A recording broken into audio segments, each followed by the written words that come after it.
আমাদের একটা প্রজেক্টের আজকে ঢালাইয়ের কাজ চলছে। ঢালাইয়ের সময় বেশ কিছু বিষয় খেয়াল রাখতে হবে।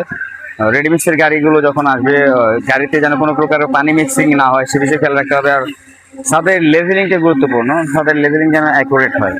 আমাদের লেভেলিং নেওয়ার জন্য একটা টেপ মারা হচ্ছে, যেটা হচ্ছে 12 ইঞ্চ নিচে 1 ফিট।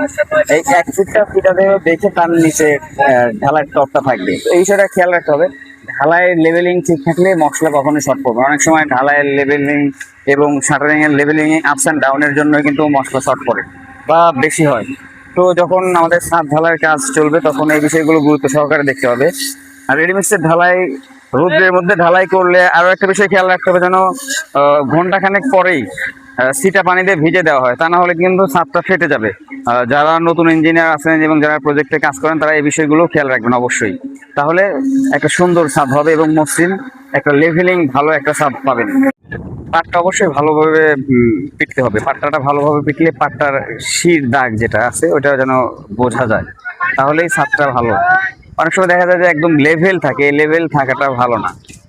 ছাদের পাট্টার দাগ যতটা বেশি থাকবে তার মানে ছাদটা তত ভালোভাবে কম্প্যাকশন করা হয়েছে, ভাইব্রেট করা হয়েছে, পাটটা মানে বাইরানো হয়েছে যেটাকে বলে।